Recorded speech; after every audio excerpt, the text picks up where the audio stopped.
Somehow it was one of the most followed series of the week. Well, when you include the worst team in history taking on a team that's trying to break out, you might raise some eyebrows. Unfortunately for Marlins fans, didn't go their way.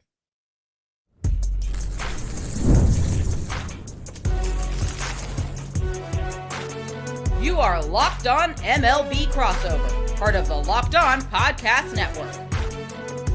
Your team every day. Rock On Rockies fans and Marlins fans, welcome into a Locked On MLB crossover. I'm the host of the Locked On Rockies podcast, joined for the first time since we've been hosts, and we got Jeremiah here from Locked On Marlins. We are breaking down, of course, Rockies Marlins. Great news for us Rockies fans. The Rockies not only get their first series win, they get their first sweep, and they get their longest winning streak of the year. On the flip side, Marlins fans are asking, how in the world did we just get swept at home by the Colorado Rockies? Jeremiah, first things first, let's just go immediate reaction. I mean, obviously, no one was picking the Marlins to be the best team in baseball this year, but with how bad the Rockies have been and the history of the Rockies struggling in Miami in general, you kind of were thinking, hey, this is a get-right series for the Fish. Oh, no doubt. It was supposed to be a get-right must-win series. That on my Monday show, I have a regular guest, and we both felt the sentiment, hey, you have the Rockies coming into town. You just lost 2 out of 3 to the Giants, but if there's any team in baseball to get right, it would be Colorado. And in fact, we didn't win a game. We got swept, and it was just a dismal showing offensively. The coaching was bad, especially the manager, Clayton McCullough, did a very poor job in this series. So there's a lot of frustration. And I did a live show earlier where I just vented this frustration. You have to be better as a team, because it felt like the first couple months of the season, the Marlins were showing progression. They weren't going to be a playoff team, but they were progressing and developing. And then in the span of a week, and especially these last 3 games, they've taken a huge step backward. And I think that's one of the things that's kind of from the outside. Again, it's not the best team, but the Marlins were a surprise to start the season. I would say easily one of the teams that was written off the most when you factor in the offseason that Miami just had. Give me a little more insight into the coaching, the managing. I actually saw you a couple of times, Pop. I was following, obviously like we like to do when we're in series. I like to see what the other hosts are talking about and figuring out. And you were very frustrated with the management, especially with Sandy there in that game. Well, so Sandy's had an awful year. I mean, there's no other way to slice it. Sandy has been a bad pitcher. His ERA was over 8 heading into this series, but he was really, really good against Colorado. And I know your guys' lineup isn't the strongest, but I mean, we lost the first game. So Sandy Alcantara, there was no guarantees there. He hasn't looked good against anyone, and he was rolling 6 innings, 70 pitches. And at that point, given his pedigree that he's been a Cy Young winner, he's pitched complete game after complete game, I was taken aback that they just decided to pull him and say, you know what, good job, pat on the back, take this momentum into your next start. Because on the flip side of things, let's say the Rockies get to him in the 7th and he's at 80, 85 pitches and they put some runs on the board. Then guess what? That's on Sandy, because you go out and you live and die with your ace. There should be no excuses for a pitcher of Sandy's pedigree and caliber to exit a game at 70 pitches. That's like little league stuff. I was really frustrated with that. Is it the Rockies, they're not Sandy levels, but I will say, going in and previewing that game after the first one and looking at it, and Sandy Alcantara having Rockies pitching staff numbers, just kind of like, what on earth? But there has been injuries, and again, I think, and we'll dive more into this too as we go a little behind the scenes. Like, I think being in organizations like the Rockies, like the Marlins, can wear on you a little bit when you're going through something like recovery, figuring out what's up, what's next here. And in Sandy's case, constantly being referenced as a trade piece. I mean, is there a little bit more? Do you think the Sandy struggles this year are kind of just, a lot of the stuff from behind the scenes, or are you worried about what you're seeing on the field specifically as in a downward trend of his abilities? So I don't think it's his stuff. His stuff, the velocity, health-wise, he's there. He's throwing 98, 99 miles an hour like he did before Tommy John. It really was just execution of his pitches, his location. Before Tommy John surgery, 2022, that Cy Young season, he was locating everything. He wasn't missing over the heart of the zone. And then this start to the season, I mean, he's been wild. He's all over the place. He's not commanding it, and he was walking a ton of batters. And I think that's mental. I think it's execution, it's mental, and it got to him. It was wearing on him because each start he has the pressure. Okay, I know I'm good. I know I'm really good talent-wise. I have to do better. And then it just wasn't happening. I mean, he'll never say this, but that adds up. It definitely is going to create a mental block in your mind. But what I did like seeing out of Sandy in this start, it felt like the eye test, just watching the location of his pitches, even on his misses, they were right there at the plate. The umpire called a tight zone. He wasn't wild. And that's what I like to see. Kind of hone in that command that has made him such a good pitcher. Yeah, command is so important. We saw it on both sides here. The walks were a big problem for both sides here in this one. And luckily, the Rockies bullpen able to navigate it. But Rockies starting command has been a huge issue with them, especially when we're talking German Marquez and Kyle Freeland in the finale. I mean, he's had some of the luck factor in there too. But I mean, you look across the board for Rockies starters, high ERAs across the board. Chase Dollander wasn't able to locate in his return from the IL in this series. So I can relate when it comes to that. And I think you make a really good point where the mental side, when you're struggling in baseball, there's no, I don't know. And again, I'm a high school athlete. I didn't play any elite level and I was on a bad high school team. I at least like to put that grain of salt. But the mental side of baseball is so important. And again, that factors so much into the Rockies too. There's more talent on this Rockies team. Marlins fans are going to be sitting there saying, who the hell is this Hunter Goodman guy? Yeah. Where did he come from? Prime Barry Bonds this series. Right, exactly.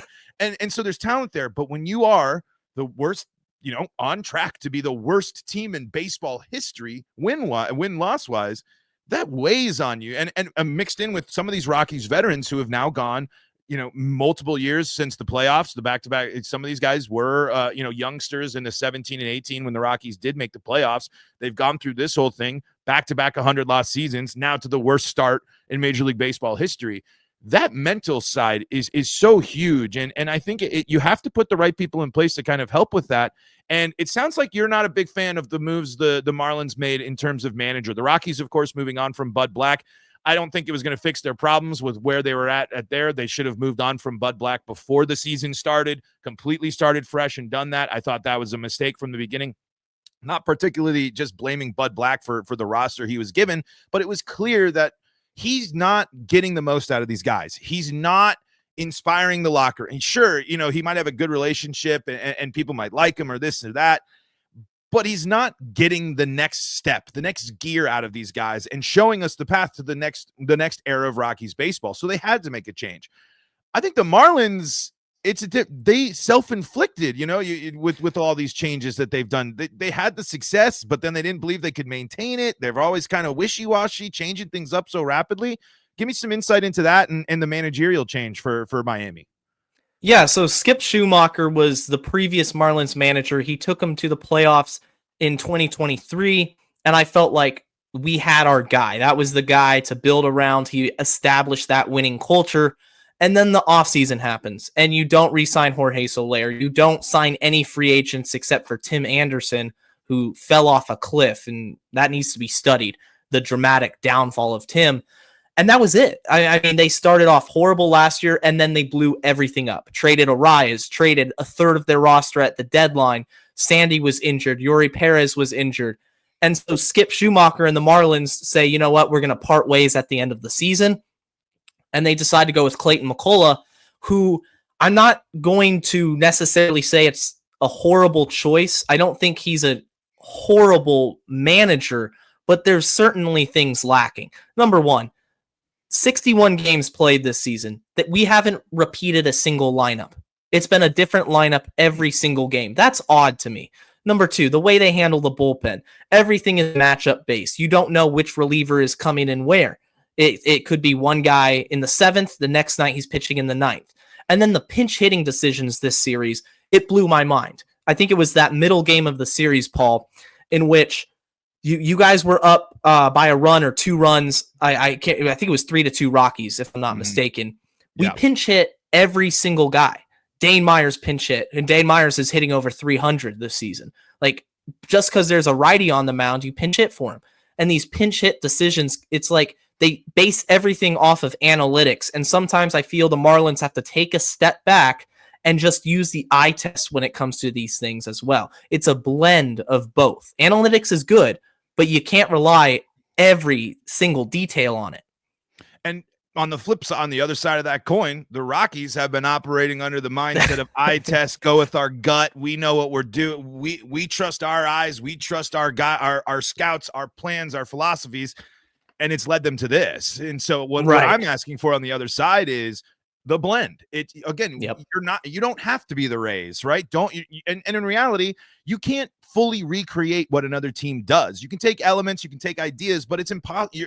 Every team situation is so different. And actually, I think this kind of previews something I want to ask you too about the situations that the Rockies find themselves in, and the Marlins as well, but with one major difference. There's some interesting stuff that these teams could do, because people say like, oh, who cares about the Marlins or the Rockies? But when they're good, they can be creative, cool, fun teams that actually raise eyebrows. When the Marlins are making the playoffs in 23, you're like, the Marlins, what are they doing? They're playing everything right. They're upsetting big teams. They got Skip. They got a manager in charge that's getting the most out of these guys, and they're making it so, hey, you're missing out by not coming to the ballpark. You're missing out by not coming to see this team that's surprising. And yeah, it wasn't a championship, but playoffs and being relevant. I mean, shoot, I'll take that any day of the week. It's a lot more fun than where we're at right now, Jeremiah. Right. Let's put a bow on segment number 1 here and take a break. We'll finish our thoughts on the series, but I want to ask kind of a question that you've probably heard, I've heard. Are the Rockies and Marlins bad for baseball? Let's talk about that coming up next on today's episode of Locked On Rockies and Locked On Marlins. Before we do that, though, got to tell you about the folks that help make this show possible, and that includes FanDuel. The NBA playoffs are in full swing, and every night delivers highlight-worthy performances, major momentum shifts, and can't-miss moments. Whether it's a game-winning shot or a breakout player, there's never been a better time to get in on the action. FanDuel makes it easy to stay in the game before tip-off and live with player props, performance trends, and same-game parlays. Fans have more ways than ever to play smart and win big. Maybe you want to go with the favorite and go with the Thunder. I don't think a lot of Colorado fans are going to be bucking up to be betting on the Thunder there, but maybe if they're looking to capitalize on their run and maybe feel a little bit better about what happened to the Denver Nuggets in the playoffs, maybe you're feeling SGA points. You can go see it all for yourself and make yourself an in-game live same-game parlay, and you can turn your $5 first bet into $200 in bonus bets. Yes, that's right. All you got to do is hit your first $5 bet, and you're going to get $200 in bonus bets. So why not do something simple, something easy, and get those $200 in bonus bets? If you're new to FanDuel, it's the perfect time to sign up at FanDuel.com and place your first $5 bet. If it wins, you'll get $200 in bonus bets. Make every moment more with FanDuel, the official sports betting partner of the NBA.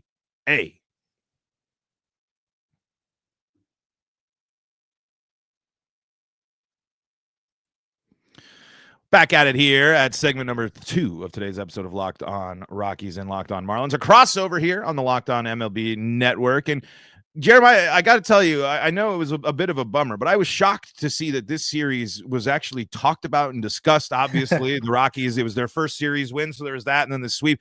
But I was doing my bowling league, and there it is on the bottom of Sports Center, how the Rockies got the win. I'm like, what the hell is Sports Center doing talking about Rockies Marlins right now? Is it really that fascinating for it? Let's just put a bow on our thoughts from this series. From the Rockies side, of course, 3 wins, great. The most momentum the team's had. The offense wasn't a powerhouse, but got timely hitting and was able to do enough and jump out early. Hunter Goodman, a beast. He continues to be the best player on the Rockies right now, and the bullpen nails for the Colorado Rockies, able to keep the Marlins at bay, including when they had to back up Chase Dollander there and pitch about 6 innings of that game there in the middle. So, for the Rockies, again, you'd like to see some stuff cleaned up. You'd like to see them kind of really take that leap forward on offense and score some more runs and not win 1-run ball games. But they're wins. So and it's a series win. It's a sweep. I believe the first one in Miami or Florida, basically, since 2006 for the Rockies. It's the first sweep of the season. It's the first win for Kyle Freeland since last year. It's the first series win since last year. It's the first sweep in like 57 series. So silver lining, small stuff, great. But the schedule ahead, the bigger picture for the Rockies, it's not like it really changes much. But of course, you're going to feel good about it. let's go on the other side. Is this like, the season from this point, we really feel lost at it? Or is this, in a normal losing season, you lose a series like this, right? And you have more time. Yeah, I mean, we have more time. We're entering June. It's early in the summer months. Summer hasn't even started, but the Marlins need a wake-up call. They need to group together and figure out what are we doing, because they haven't hit since the West Coast trip, which was last week in San Diego. That's a week ago. The bats were quiet against San Fran. They were quiet against the Rockies, which, correct me if I'm wrong, but have the worst ERA in the sport. I mean, it's inexcusable. The manager has to do a better job. This is really a testament to adversity and how do you respond. And I think this series against the Rays, your interstate rival, is going to tell us a lot. If the Marlins can go into a minor league stadium, and what I'm looking for is home runs. They haven't hit a home run this whole homestand. The power just evaporated, which is crazy. We're looking at 6 games without a home run, and that has to change. They got to add some slug to the lineup. Otherwise, you're in danger of losing another series, if not getting swept, and suddenly you're 15, 20 games under 500. We know how that goes as Rockies and Marlins fans. It just snowballs from there, and the attitude in the clubhouse is going to take a deep dive. So they really got to look at themselves in the off day and say, you know what, we got to put this behind us and try to move forward. Yeah, I mean, and that's what the Rockies have had to do this whole time too, right? I mean, you literally, what else can you do but take your lumps, take it off the chin? This is what they do. This is unfortunately with baseball, it's not a week in between games. You got a day off, maybe, and then you got to go out there. And the Rockies got the Mets and I believe the Diamondbacks coming up next. I can't remember who it is, but I know Mets at Coors Field coming up next. So it ramps right back up for them here. And you kind of pointed it out. It's why these teams can't avoid the snowball. That's what's so frustrating, right? It's the Rockies, 4 8-game losing streaks this season. And they've had issues with long losing streaks before this too. But before the first game against the Marlins, they were coming off their 4th 8-game losing streak of the season already. And that's what gets extra. It's one thing being bad, but when you're bad for a week plus, when you go 6 games without hitting a home run, when everything just evaporates like it does for these teams, that's what makes it hard to be a fan. That's what makes it hard to be excited about these teams.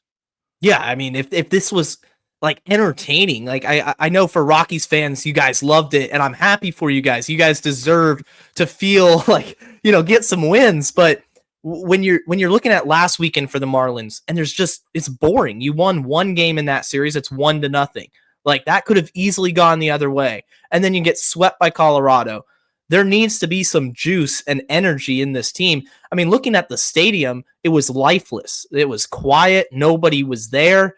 And we're not even into July yet. You still have 100 games to go. That's the part that everyone has to realize is, like you said, baseball is a grind, 162 games. It's not going to get any easier. And the thing is, nobody's going to feel sorry for us fans.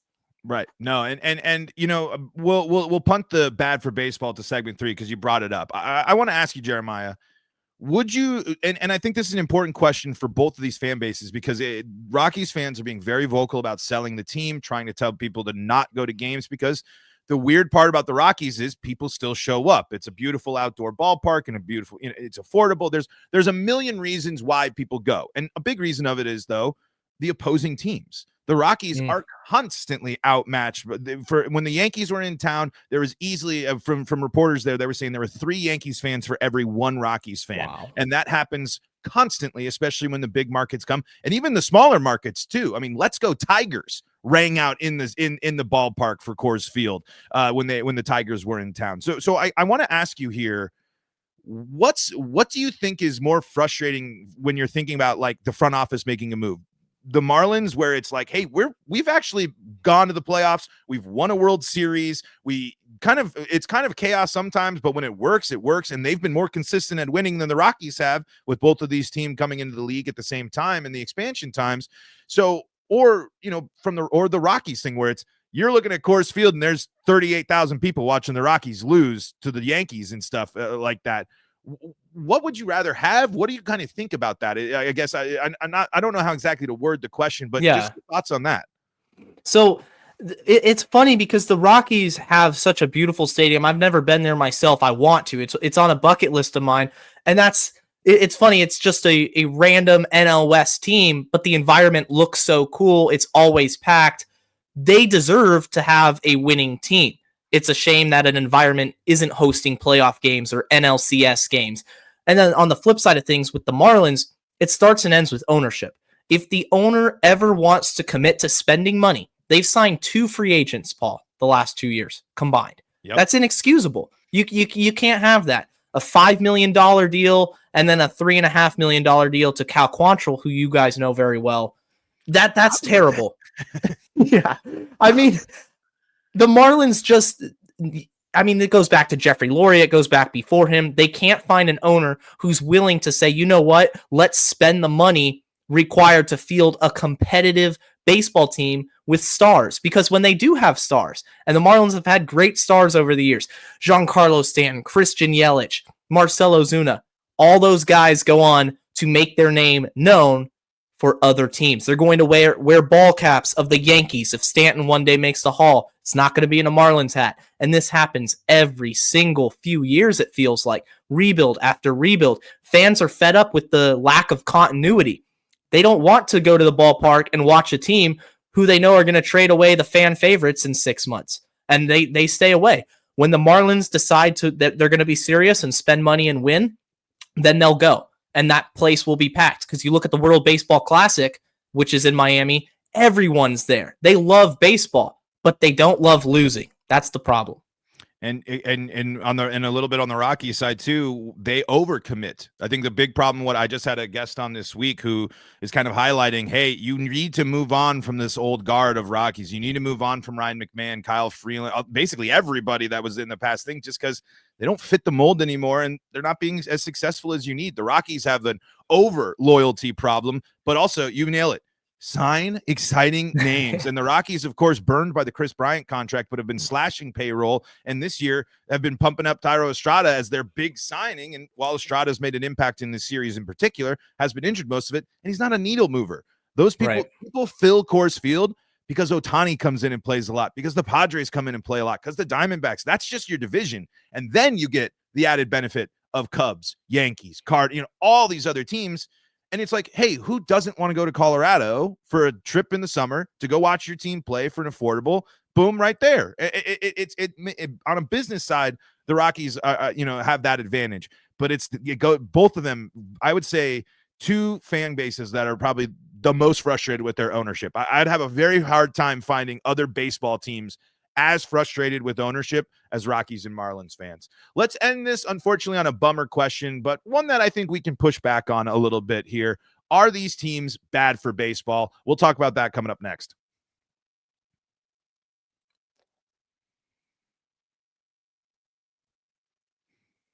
It's a Locked On MLB crossover here. Rockies, Marlins, recapping the series, and now moving on to a bigger question. We mentioned all of our frustrations and the things like that, and people think that how the Rockies and the Marlins operate is bad for baseball. And I want to start with just basically simple that question here, as we got a few minutes left here, Jeremiah. And I'll jump in first with my answer of, no, they're not overall bad for baseball, because it's hard to constantly compete in some of the ways, but their mentalities and the way that they have been carrying themselves for far too long is unacceptable. Dick Monfort needs to the biggest thing that I think is frustrating about this season for Rockies fans is I'm not sitting here fully convinced that the teardown is going to happen. Yes, they have moved on from some players or from some coaches already this year and from managers and stuff, but the Rockies need a front office teardown. They need to move.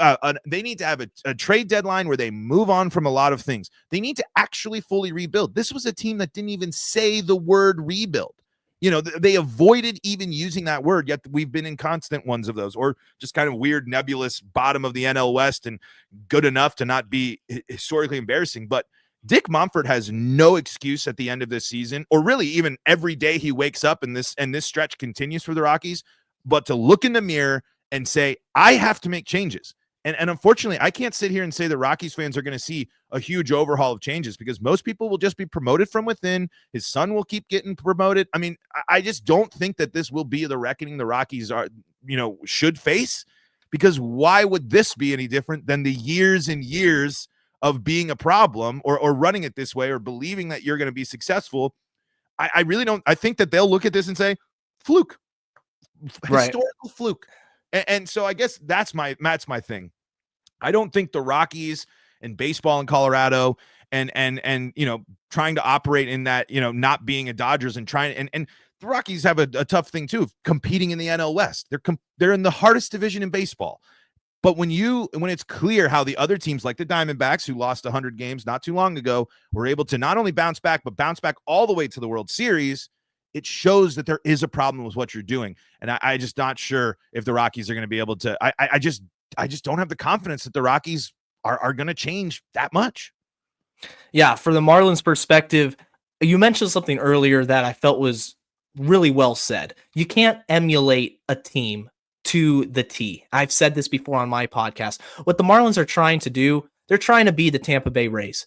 And the Peter Bendix, the president of baseball operations, he was in the Rays system for years, came up with an intern, was there a decade and a half, comes over to Miami, and the teardown begins. His process begins. They fired 70 team employees last year. I mean, it was a complete and utter overhaul from the front office, and then it trickled down into the personnel on the playing field. The issue with this is that right now, the Marlins have an owner who is trying to do the Moneyball way because he can't afford to spend in free agency, and he never will. That's the issue. The Marlins will never be able to sign a Chris Bryant, even if it didn't work out. That's just out of the realm of possibility. So they need to work the draft. It has to be perfect. They have to execute every trade. They can't have blow-ups in their face like the Christian Yelich trade, which haunted the Marlins for years, and that was a failed rebuild. You have to execute a potential Sandy Alcantara trade, who's your only big trade chip left. And that scares me as a Marlins fan because when the direction comes together, which is we want to be a playoff team, that's the goal. What's the time frame on that? There's no clear timetable. I don't want to be sitting here in limbo in 2026, 2027, and then say, well, these players we thought were our core, their arbitration years are coming up. They're about to hit free agency, ship them off and start all over again. That is just, it's painful. It's really hard to be a fan of players and connect with these guys because they're going to be gone. I want to see some extensions. The owner, if he puts his money where his mouth is and says, we're going to win more than you think, well then commit. Sign some of these free agents or sign some of your young talent to extensions. Remember, this team's won 2 World Series. 2 in their existence. That's more than a lot of teams have the last 50 years. It can be done, but it's going to take the right people with one common goal, and that's to get better, have a plan. And I think it's such a good point right there, because you talk attendance and you talk about why would a fan be pumped up to go watch a non-competitive team after the trade deadline when their favorite player just got shipped off, or they know, hey, I only have, and Rockies fans can relate to this. Certainly they'll hold on to him. They won't even attempt to trade him. They'll just let you walk and say, hey, the comp pick is good enough. There's a lot of frustrations there. I think Rockies and Marlins fans can really relate in that sense, but I feel for you there. Rockies fans at least have seen fan favorites get extensions, and they've been criticized in certain moments, certainly as we're dealing with that right now, but still when they're playing, when you see the talent and you commit to that talent, it does make you feel a little bit better. It is nice to see. It's nice when you're in the offseason to see MLB Network pop up with something of your team's doing, and it's fun and cool and interesting, as opposed to nothing. And for Rockies and Marlins fans, the last off seasons have been painful. Not only just with things that they could have done or moves they can make, but just nothing. Boring. And Marlins obviously had a lot of behind the scenes stuff and a lot of overhaul there, so that's kind of different. But still, from that common fan thing, I mean, I listened to the Lebertard show, and man, they don't even know Marlins players' names outside of a couple of them, and that's a problem. Yeah.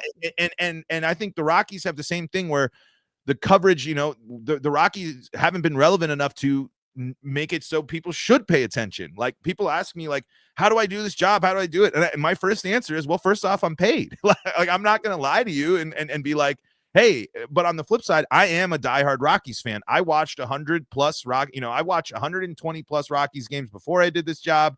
And I will continue to do that because it's part of my life. It's what I do. So there's obviously that layer of it too, but it's like, I don't blame people when they're turned off by the organization. And I think the Rockies and the Marlins have done a very good job of alienating their fans and turning them away, because why would you want to spend your time and effort to go support something that you're not seeing the buyback in as well? And I think you're nailing it about the Marlins have done it. They've done it twice. And so why not do it? But Jeremiah, we are wrapping up here, out of time. Where can people go to follow you? We could probably talk for another hour about all the behind the scenes stuff of these two teams, but where can people go to follow you throughout the rest of this season and everything Marlins?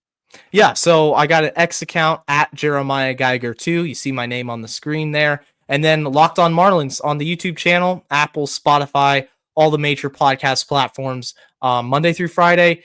Paul and I both do it. We both love our teams, and hopefully we're going to see some brighter days ahead.